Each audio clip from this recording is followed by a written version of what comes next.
तो students of class 10th, स्वागत है आपका नए वीडियो में जिसका टॉपिक है electrical energy and electrical power. And I hope previous video में जो मैंने इलेक्ट्रिकल रेसिस्टेंस, उनके कॉम्बिनेशन और इलेक्ट्रिकल सर्किट के न्यूमेरिकल्स कराए थे, ये आपको समझ में आए होंगे और आपने प्रैक्टिस भी करी होगी।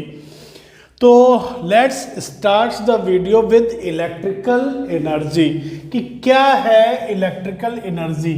भाई एनर्जी वर्ड से तो हम सभी वाकिफ हैं कि the capability of doing work that is called energy. बहुत बार एनर्जी के बारे में सुना है, एनर्जी के ट्रांसफॉर्मेशन सुने हैं कि भाई बल्ब, इलेक्ट्रिक बल्ब में क्या होता है, इलेक्ट्रिक बल्ब में इलेक्ट्रिकल एनर्जी ट्रांसफॉर्म हो जाती है लाइट एनर्जी में, सम पार्ट हीट में भी कन्वर्ट होता है। इलेक्ट्रिक हीटर में क्या होता है या गीजर में क्या होता है, तो इलेक्ट्रिकल एनर्जी कन्वर्ट हो रही है थर्मल एनर्जी में, या फिर सोलर सेल में किस तरह के एनर्जी ट्रांसफॉर्मेशन होते हैं, तो उसका जो ट्रांसफॉर्मेशन है कि भाई सोलर एनर्जी जो है वो इलेक्ट्रिकल एनर्जी में ट्रांसफॉर्म हो रही है। तो ये जो इलेक्ट्रिकल एनर्जी आ रहा है, ये चलिए समझते हैं कि ये क्या होता है। वैसे तो क्या हमने पढ़ा, एनर्जी की सिंपल सी डिफिनेशन है the capability of doing work. तो जाहिर सी बात है ये एनर्जी भी कहीं ना कहीं वर्क से रिलेट कर रही होगी। तो इसके जो मेजरमेंट है उसको समझने से पहले थोड़ा सा ब्रीफ आपको कर देते हैं कि प्रीवियस वीडियो में जब उन्होंने इलेक्ट्रिकल कंडक्शन पढ़ा था तो उन्होंने पढ़ा था कंडक्टर्स में फ्री इलेक्ट्रॉन्स के बारे में। डिटेल में आपको ये इलेक्ट्रिकल रेजिस्टेंस में मिल जाएगा टॉपिक कि कंडक्टर में फ्री इलेक्ट्रॉन्स एक्सेस में होते हैं, बहुत ज़्यादा होते हैं नंबर्स, लेकिन ये रैंडमली मूव करते रहते हैं। अब इनके इस रैंडम मोशन की वजह से जो नेट फ्लो ऑफ चार्ज होता है वो जीरो होता है।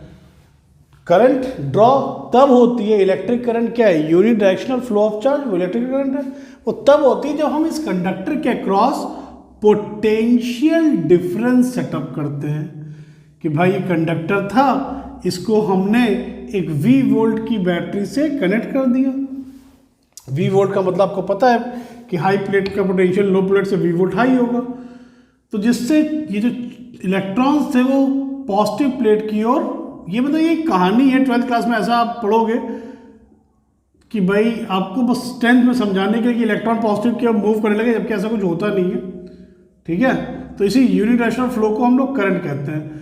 अब ये जब इलेक्ट्रॉन मूव कर रहे हैं तो वो इलेक्ट्रॉन आपस में भी कोलाइड करते हैं, ये आयन से भी कोलाइड करते हैं, एटम से भी कोलाइड करते हैं। तो उस कोलिशन में जो कोलिशन में हमें पता है कि हीट प्रोड्यूस होती है, वो जो हीट प्रोड्यूस हो रही है, और हमने क्या पढ़ा रखा है, energy can neither be created nor be destroyed.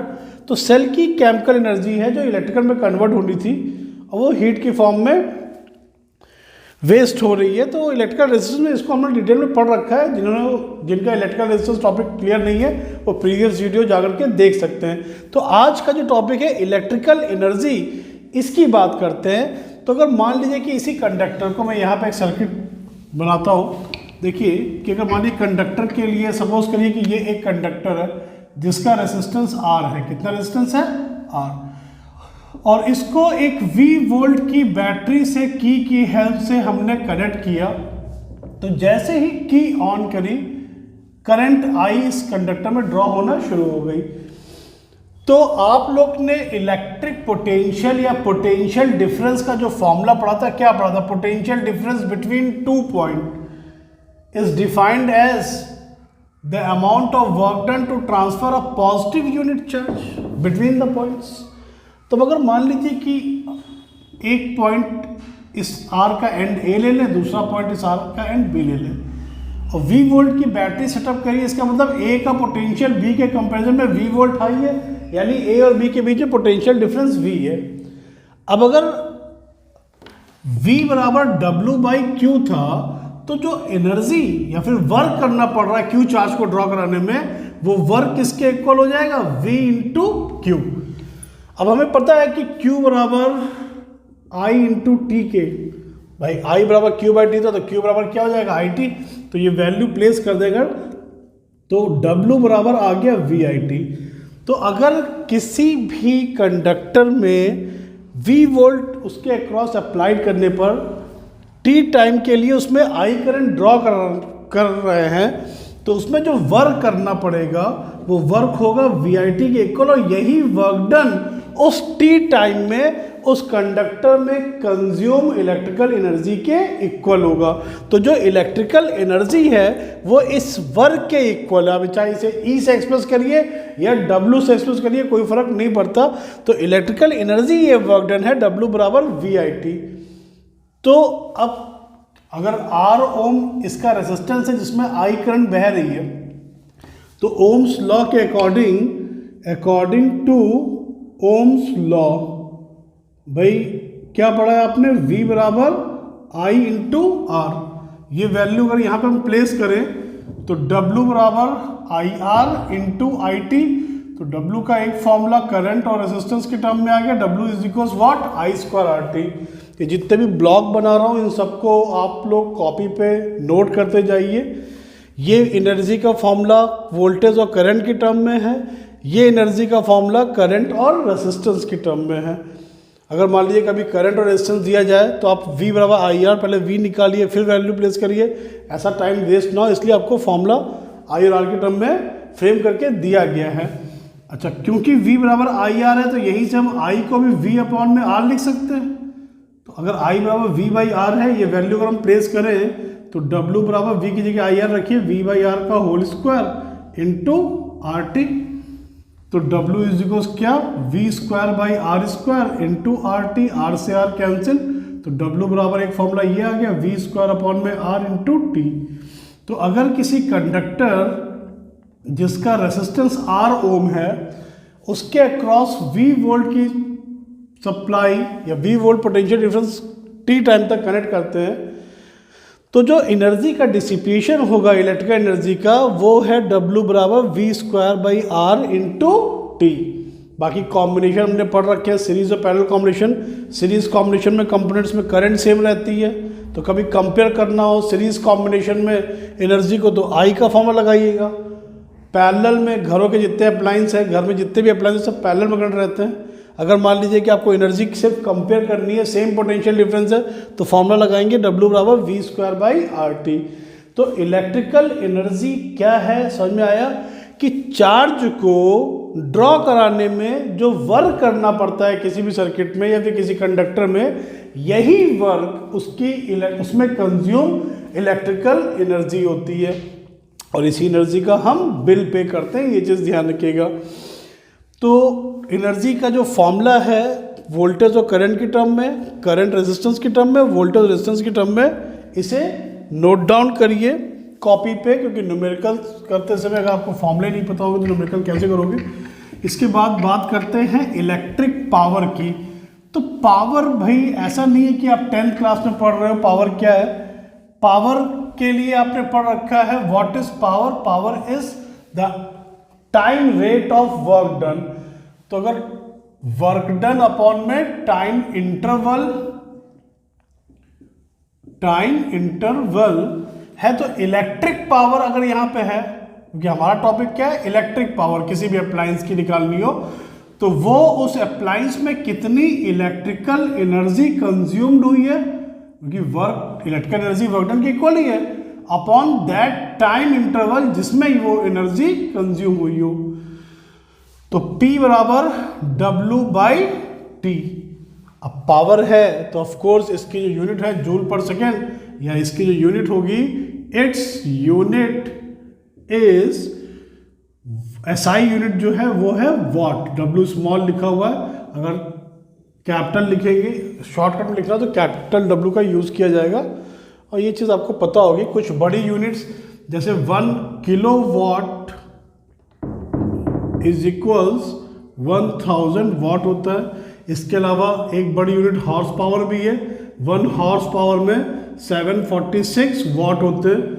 अक्सर करके इलेक्ट्रिक मोटर की या फिर कार वगैरह की पावर जो होती है वो हॉर्स पावर में मेजर करी जाती है, तो 1 हॉर्स पावर में 746 वाट होते हैं। तो क्योंकि W के 3 फॉर्मूले थे, वोल्टेज और करंट की टर्म में, वोल्टेज रेजिस्टेंस की टर्म में और करंट रेजिस्टेंस की टर्म में, तो ऑफ कोर्स पावर के भी 3 फॉर्मूले होंगे। तो चलिए देख लेते हैं W के तीनों फॉर्मूलों को प्लेस करके, क्योंकि भाई पावर है क्या, power is W by T. तो फर्स्ट फॉर्मूला आपने पढ़ा था W बराबर V आई टी, तो पावर आ जाएगा वी आई टी अपॉन में टी, टी से टी कैंसिल, तो P बराबर V into I. Again W is equal what, V square upon में R इंटू टी, तो P बराबर W बाई अगर T है, T अपॉन में अगर आ गया तो ये क्या बचेगा V स्क्वायर बाई R। तो ये पावर का फॉर्मूला है V स्क्वायर बाई R। ये फॉर्मूला बहुत यूज होने वाला है, ध्यान रखिएगा, क्योंकि अभी जो अगला टॉपिक में समझाऊंगा किसी भी अप्लायंस की पावर रेटिंग, तो यहाँ पर ये दोनों फॉर्मूले यूज होने वाले हैं। थर्ड फॉर्मूला आपने जो पढ़ा था वो क्या था, W बराबर आई स्क्वायर आर टी, तो W बाई टी ये तो पावर है, क्या बचेगा आई स्क्वायर आर। तो P का third formula I square R, current और रेजिस्टेंस के टर्म में। तो पावर ऑफ इलेक्ट्रिकल अप्लायंस क्या है, उस अप्लायंस में इलेक्ट्रिकल एनर्जी के कंजम्पशन का जो टाइम रेट है, time rate of consumption of electrical energy, that is called electric power. अब जाहिर सी बात है, जिसकी पावर हाई होगी कम टाइम में उसमें ज़्यादा एनर्जी कंज्यूम होगी। जैसे आप लोग के घरों में देखिए एक एलईडी बल्ब 20 वॉट 10 वॉट, फिर उसके बाद फैन की पावर देखिए 100 वॉट 80 वॉट, फिर एसी की पावर देखिए 2 किलो वॉट, या फिर हीटर की पावर 1 किलो वॉट। फिर जिन अप्लायंस की पावर ज़्यादा होती ना, फिर उनमें गिवन टाइम में एनर्जी का कंजम्पशन जो होगा वो भी हाई होगा। यही रीज़न होता है कि भाई उन अप्लायंस में जिनकी पावर ज़्यादा होती है उन्हें हम बहुत एफिशिएंटली यूज़ करते हैं, ताकि हमारा बिजली का बिल जो है वो कम से कम आए। तो पावर रेटिंग क्या है किसी भी अप्लायंस की, ये देख लेते हैं कि what we get from the power rating. What does power rating means. देखिए कई बार आप लोगों ने कुछ ना कुछ अप्लायंस, जैसे एक बल्ब की बात कर लेते हैं, सपोज करिए कि आप एलईडी बल्ब एक लेकर के आए, तो उसमें अगर आप गौर से देखें तो कहीं उसकी रेटिंग लिखी होती है 20 वॉट टू 20 वोल्ट, या कभी आपके घर में नया फैन वगैरह आया हो या मोटर आई हो तो उसमें भी उसकी जैसे फैन है तो उस पर लिखा हुआ है 100 वॉट टू 20 वोल्ट। तो यूजुअली पहली चीज़ तो ये देखिए 220 वोल्ट ही क्यों लिखा होता है, क्योंकि इंडिया में जो सप्लाई हो रही है डोमेस्टिक वोल्टेज 220 वोल्ट का ही है। हमेशा ये 220 वोल्ट होता है ऐसा कोई नहीं है। वो इंडस्ट्रियल बेल्ट में या इंडस्ट्रियल फ्रेम में जाएंगे तो ये हाई वोल्टेज हो सकता है, लेकिन डोमेस्टिक वोल्टेज जो सप्लाई है 220 वोल्ट 50 हर्ट्ज की एसी का सप्लाई हो रहा है, इसलिए यूजुअली आपको वोल्टेज 220 वोल्ट ही मिलेगा। अब इधर पावर की बात करते हैं, तो क्या मिलता है हमें अप्लायंस की पावर रेटिंग से, ये देख लेते हैं। तो we get 2 thing from the power rating. पहला सेफ करंट या मैक्सिमम करंट। जैसे मान लीजिए कि आप एक बल्ब लाए और बल्ब के ऊपर पावर रेटिंग पड़ी हुई है 100 वॉट 220 वोल्ट, तो इसका मतलब यह है कि इस बल्ब की इलेक्ट्रिकल पावर 100 वॉट तब है when it is used eight 220 volt. अगर 220 वोल्ट से कम वोल्टेज पे यूज करोगे तो इसमें जो करंट ड्रॉ होगी वो इसकी सेफ या मैक्सिमम करंट से लो होगी। तो पहले तो सेफ करंट निकालते हैं, क्योंकि P बराबर V I था, तो I बराबर P अपॉन में V, 100 अपॉन में 220 दैट इज 5/11 एम्पियर। इतनी करंट इसकी सेफ करंट क्यों है, क्योंकि इस पर रेटिंग जो ये दी गई है उससे हमने करंट फाइंड करी 5/11 एम्पियर आई। अगर इस करंट से एक्सीड करेगी करंट की वैल्यू तो हीटिंग इफेक्ट की वजह से, भाई कंडक्टर में करंट ड्रॉ होती है तो इलेक्ट्रॉन्स एक दूसरे से कोलाइड भी कर रहे हैं जिससे हीट प्रोड्यूस हो रही है। यही हीटिंग इफेक्ट ऑफ करंट होता है। हीट की वैल्यू उसी इलेक्ट्रिकल एनर्जी के इक्वली होती है, ये चीज़ ध्यान रखिएगा। तो अगर करंट की वैल्यू बढ़ेगी तो प्रोड्यूस होने वाली हीट की वैल्यू बढ़ेगी, जिससे वो अप्लायंस जो है वो फूंक सकता है, कह सकते हो सरल शब्दों में, ठीक है, कि उस हीट को अगर बर्दाश्त नहीं कर पाया तो बल्ब था तो उसका फिलामेंट जल सकता है, डिस्ट्रॉय हो सकता है। तो पहली चीज़ तो सेफ करंट ऑप्टेन होती है।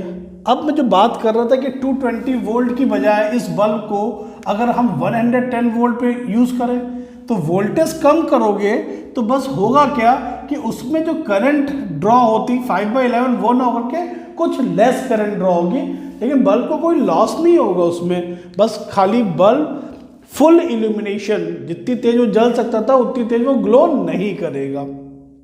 अगर फैन की पावर आपको रेटिंग दे रखी है तो गिवन वोल्टेज से लो वोल्टेज पे अगर जब आप फैन को ऑपरेट करोगे तो सेफ करंट से लेस करंट ड्रॉ होगी, जिससे उसकी घूमने की जो रेट है आरपीएम जो उस पर मेंशन होंगे मैक्सिमम इतने आरपीएम तक जा सकता है उससे लेस हो जाएगा, लेकिन कोई लॉस नहीं होगा। लॉस तब होता है जब रेटेड वोल्टेज से हाई वोल्टेज पे उस अप्लायंस को यूज किया जाता है। तो करंट अगर आपने कुछ नहीं किया तो करंट सेफ करंट के बियॉन्ड चली जाएगी और उसके हीटिंग इफेक्ट से वो आपका जो डिवाइस है वो डिस्ट्रॉय हो सकता है। इसीलिए जो क्वेश्चन बनते हैं वो इसी टाइप के बनते हैं कि रेटिंग 220 वोल्ट की है, लेकिन बताइए कैसे 440 वोल्ट पे यूज़ करेंगे। इस टाइप के न्यूमेरिकल ही इस टॉपिक के न्यूमेरिकल सेक्शन में आपको देखने को मिलेंगे। तो बेसिकली अभी खैर पावर रेटिंग पे थे तो मैंने पूछा था कि what we get from power rating, तो we get two thing from power rating. पहली तो सेफ करंट और दूसरा जो टॉप हमें पावर रेटिंग से मिलता है उस अप्लायंस का रेसिस्टेंस जो फिजिकल कंडीशन जब तक नहीं बदलती तब तक चेंज नहीं होता। अब जैसे इसी बल्ब की बात करें जिसकी power rating 100 watt two 20 volt दे रखी है, तो 220 वोल्ट पे अगर पावर इसकी 100 वॉट है तो एक फॉर्मूला P का V²/R था, तो R बराबर आ गया V² में P, 220 इंटू 220 अपॉन में 100, तो ये 484 ओम ये इस बल्ब का रेसिस्टेंस हो गया। तो पावर रेटिंग से हमें दो चीज़ें मिल रही हैं, एक तो सेफ करंट और दूसरा रेसिस्टेंस ऑफ अप्लायंस। अब देखिए अगर वोल्टेज कम होगा तो करंट भी कम होगी, सो पावर भी लेस हो जाएगी। वोल्टेज हाई होगा तो करंट भी बढ़ेगी और पावर भी बढ़ेगी। वो अनसेफ हो जाएगी कंडीशन, वो बात अलग है, लेकिन जो चीज़ नहीं चेंज होगी वो है अप्लायंस का रेसिस्टेंस। लो वोल्टेज पे भी R इस बल्ब का 484 ही रहेगा, हाई वोल्टेज पे भी R 484 ही रहेगा अगर बहुत लंबे टाइम तक बल्ब को यूज़ नहीं किया जाता है। तो वो लंबे टाइम तक क्या चेंजेस होते हैं ये हीटिंग इफेक्ट जब पढ़ाएंगे तब ये चीज़ आपको समझा देंगे। बहरहाल ये जो पॉइंट है ये बहुत पूछा जाता है कि what we get from power rating of electrical appliance, तो we get two thing from the power rating, one is the safe current and second is the resistance of that appliance. इस चीज़ को कहीं पे नोट डाउन करिए और note down करके learn करते रहिए, ठीक है। तो अब बात करते हैं हीटिंग इफेक्ट ऑफ करंट की, कि क्या है हीटिंग इफेक्ट ऑफ करंट। तो ये बात आपको समझ में आ गई कि जब कंडक्टर में करंट ड्रॉ होती है एक एंड से दूसरे एंड तक जब फ्री इलेक्ट्रॉन मूव करेंगे तो आपस में कोलाइड भी करेंगे। रेजिस्टेंस का कॉन्सेप्ट आपको पता था। ये कोलिशन जितनी ज़्यादा होगी उतनी ज़्यादा कोलिशन की वजह से फ्रिक्शन की वजह से क्या प्रोड्यूस होती है, हीट भी उतनी ज़्यादा प्रोड्यूस होगी। तो कंडक्टर में जब करंट ड्रॉ होती है तो करंट कैरियर्स यानी कि ये जो इलेक्ट्रॉन है फ्री इलेक्ट्रॉन्स है इनकी कोलिशन की वजह से जो हीट प्रोड्यूस हो रही है, इसे करंट की वजह से हीट का प्रोड्यूस होना, that is called heating effect of current. अब आपको पता है कि भाई ये सेल, ये मैंने आपको इलेक्ट्रिकल रेजिस्टेंस टॉपिक में बहुत अच्छे से समझाया था कि सेल का फंक्शन क्या है, उसकी केमिकल एनर्जी को किस में कन्वर्ट करना, इलेक्ट्रिकल एनर्जी में। लेकिन क्योंकि इन कोलिशंस की वजह से सिर्फ इलेक्ट्रिकल एनर्जी में कन्वर्ट नहीं हो रही है, वो कन्वर्ट किस में हो रही है, इलेक्ट्रिकल प्लस हीट। अब कभी कभी क्या होता है कि भाई हम पर्पसली ऐसा अप्लायंस चूज करते हैं कि उसमें हमें हीटिंग इफेक्ट्स पे ही बेस्ड अप्लायंस होना चाहिए, तो चलिए कोई बात नहीं। लेकिन अगर आपको सपोज करिए आप एक फ़ैन का यूज़ कर रहे हैं, भाई आपने सेल से एक मोटर को लगाया, फ़ैन की मोटर रोटेट हो रही है, फ़ैन से ठंडी ठंडी हवा आ रही है, तो आपका पर्पस था केमिकल को इलेक्ट्रिकल में कन्वर्ट करना। अब फैन की हीट वो तो आपकी यूजफुल एनर्जी नहीं है, तो यहाँ पे ये जो एनर्जी वो डिसिपेटेड एनर्जी होगी। तो बस ये ध्यान रखिए कोलिशन जितनी ज़्यादा होगी यानी more the resistance then more the heat produce in the conductor. तो क्योंकि हीट भाई इलेक्ट्रिकल एनर्जी से ही ऑब्टेन हो रही है, इसलिए इलेक्ट्रिकल एनर्जी और हीट के जो फॉर्मूले हैं वो अलग अलग नहीं है। एच के भी वही फॉर्मूले हैं, V I t, V square by R t और I square R into t. बस अगर जूल में ना करके आप कैलोरी में कन्वर्ट करते हैं, क्योंकि हीट की यूनिट जूल भी होती है, कैलोरी भी होती है, तो अगर 4.18 या लगभग 4.2 से डिवाइड कर देंगे तो यही अमाउंट किस में निकल के आ जाएगा, कैलोरी में। तो कैलोरी में कन्वर्जन के क्वेश्चन वैसे खैर कम ही है, कैलोरीमेट्री में आगे आपको मिलेंगे। तो हीटिंग इफेक्ट ऑफ करंट क्या है कि whenever current is drawn in a conductor heat is produced in it and this is called heating effect of current. जो appliance heating effect of current पे ही बेस्ड होते हैं, जैसे कि इलेक्ट्रिक आयरन की बात करें, वो हीटिंग इफेक्ट पे बेस्ड है, तो उसके फिलामेंट के अंदर ऐसी प्रॉपर्टी होनी चाहिए कि वो हाई रेसिस्टिव होना चाहिए, क्योंकि जब रेसिस्टेंस हाई होगा तभी हीट भी ज़्यादा प्रोड्यूस होगी। चाहे वो आपका इलेक्ट्रिक हीटर हो, उसका नाइक्रोम का वायर यही प्रॉपर्टी होती है, high melting point and high resistance. या फिर आपका इलेक्ट्रिक गीज़र हो, आपका हेयर ड्रायर हो, या फिर इस तरह से कई अप्लायंसेस हैं जो हीटिंग इफेक्ट पे वर्क करते हैं। तो कंडक्टर में जब करंट ड्रॉ होगी, रेसिस्टेंस उसका जितना हाई होगा उतना ज़्यादा हीट प्रोड्यूस होगी। यही रीज़न होता है कि अगर जैसे कनेक्टिंग वायर्स की बात करें, जिन वायर की वायरिंग कराई जाती है वो ऐसे मटेरियल चूज़ करे जाते हैं जिनका रेसिस्टेंस लो हो, ताकि हीट प्रोड्यूस ना हो। वरना सोचिए हाई रेसिस्टिव वायर लगा दे वायरिंग में, तो करंट ड्रॉ कराने पर तो उनमें हीट प्रोड्यूस होगी, तो तुरंत ही आग भी लग सकती है। इसलिए वैसे तो बेस्ट कंडक्टर सिल्वर है, लेकिन सिल्वर की वायरिंग अगर करेंगे तो घर पे वायरिंग पे खर्चा घर से ज़्यादा, घर बनाने से ज़्यादा का आ जाएगा। इसलिए सेकेंड नंबर पे जो कंडक्टिविटी इसकी है, कॉपर का यूज़ किया था। तो ध्यान रखिएगा हीटिंग इफेक्ट क्या है, और जिन अप्लायंस का रेजिस्टेंस हाई होता है उसमें high amount of heat produced होती है। तो ये तो था वीडियो हम लोग का electrical energy, electric power and heating effect पे बेस्ड। जो नेक्स्ट वीडियो है वो इसी टॉपिक पे बेस्ड न्यूमेरिकल का होगा, जिसमें बिल्कुल पिछले वीडियो की तरह एकदम इजी न्यूमेरिकल से करते करते फिर लेवल 2 के न्यूमेरिकल तक जाएंगे। तो चलिए मिलते हैं नेक्स्ट वीडियो में। जय हिंद, जय भारत। तब तक आपको वीडियो का अच्छी लगी हो तो अपने दोस्त के साथ शेयर करिएगा। इलेक्ट्रिकल पावर और इलेक्ट्रिकल एनर्जी के टॉपिक में एक topic commercial unit of energy भी पूछी जाती है, वो है kilowatt hour. Kilowatt hour, KWH, ये क्या है? तो देखिए कमर्शियल यूनिट जो है इलेक्ट्रिकल एनर्जी की वो किलो वॉट आवर ही है। और इसे डिफाइन कैसे करते हैं भाई? P बराबर W/T है, तो W बराबर क्या हो जाएगा? P into T. तो पावर की यूनिट वॉट है और टाइम की यूनिट सेकेंड और वर्क की यूनिट जूल। तो 1 जूल बराबर 1 वॉट सेकेंड है। लेकिन अगर पावर किलो वॉट में हो तो वॉट को जरा किलो वॉट में बदलिए, 1000 से डिवाइड करेंगे, किस में बदल गया? किलो वॉट में। सेकेंड को आर में बदलिए, 1/3600 से डिवाइड किया, किस में बदल गया? आर में। तो 1 जूल बराबर 1/3.6 इंटू 10⁶ किलो वॉट आर। तो 1 kilowatt hour is equals what? 3.6 into 10⁶ joule. तो ये तो रिलेशन आ गई किलो वॉट आर और जूल में। तो किलो वॉट आर क्या है कि if any electrical appliance of power 1 kilowatt is use for 1 hour, ठीक है, कोई भी अप्लायंस अगर 1 किलो वॉट का 1 आवर तक यूज किया जाएगा तो जो इलेक्ट्रिकल कंज्यूम उसमें होगी एनर्जी वही कहलाएगी 1 किलो वॉट आवर। इसी को हम आम बोलचाल की भाषा में यूनिट कहते हैं। 1 kilowatt hour that means 1 unit.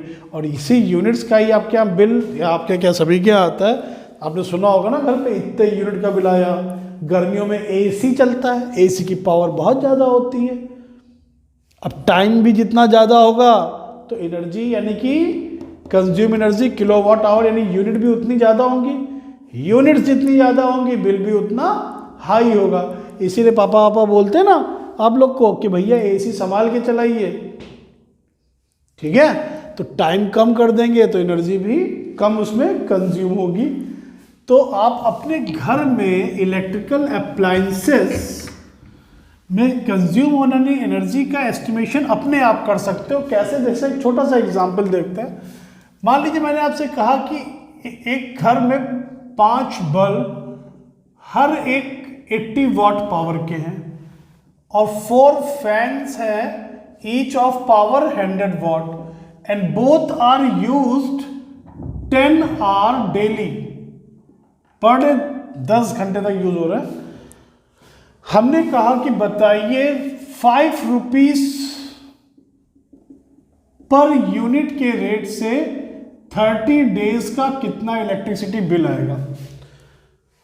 तो क्वेश्चन, भाई बल्ब की पावर 80 वाट है, तो power of 5 bulbs 80 into 5 that is 400 वाट हुई। किलोवाट और किलोवाट में कन्वर्ट करोगे 1000 से डिवाइड करोगे तो 0.4 किलोवाट आया।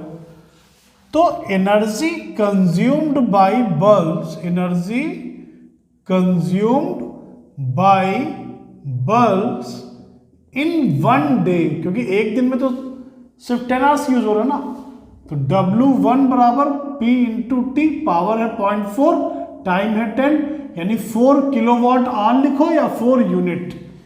एक दिन में बल्ब से यूनिट का जो कंजम्पशन हो रहा है कितना हो रहा है, 4 यूनिट। अब इसी तरह से पावर ऑफ 4 फैंस, भाई 100 वाट एक की है, 4 फैंस की पावर कितनी हो गई 400 वाट, ये भी 0.4 किलोवाट ही हो गया। और अब इससे कितनी एनर्जी कंज्यूम हो रही है, energy consumed by fans in 1 day, in 1 day, तो वो W2 बराबर भाई बल्ब की पावर इंटू टाइम तो 10 ही घंटे, यानी वो भी कितना 4 यूनिट। तो अब 2 ही अप्लायंस दिए गए, तीसरा भी कुछ और दिया गया था कि 2 किलोवाट का हीटर इतने घंटे चल रहा, तो उसको भी ऐड कर लेते। तो total energy consume, total energy consume ये कितना हो जाएगा, तो टोटल एनर्जी कंज्यूम हो जाएगा हमारा इन 1 day, in 1 day that is 4 + 4 कितना आ जाएगा 8 यूनिट। एक दिन में 8 यूनिट है, तो total energy consume in 30 days कितना होगा, 30 इंटू 8 यानी 240 यूनिट। अब एक यूनिट का खर्च 5 रुपीज है, तो टोटल एक्सपेंस कितना हो जाएगा, टोटल एक्सपेंस 5 को 240 से क्या कर दीजिए मल्टीप्लाई, तो 1200 रुपीज़ का खर्चा आ जाएगा भाई। इस तरह से आप अपने घर में जो अप्लायंस लगे हुए हैं और कितनी देर तक यूज़ होते हैं, उससे आप अप्रॉक्सीमेटली एक बिल का आइडिया निकाल सकते हैं। ठीक है, तो ये था कमर्शियल यूनिट को किस तरह से कैलकुलेट किया जाता है। और इलेक्ट्रिकल पावर और इलेक्ट्रिकल एनर्जी पे बेस्ड न्यूमेरिकल्स को हम लोग देखेंगे नेक्स्ट वीडियो में। तब तक आप प्रैक्टिस लगातार करते रहिए, और वीडियो अच्छी लगी हो तो अपने दोस्तों के साथ शेयर करिएगा। मिलते हैं नेक्स्ट वीडियो में। जय हिंद, जय भारत।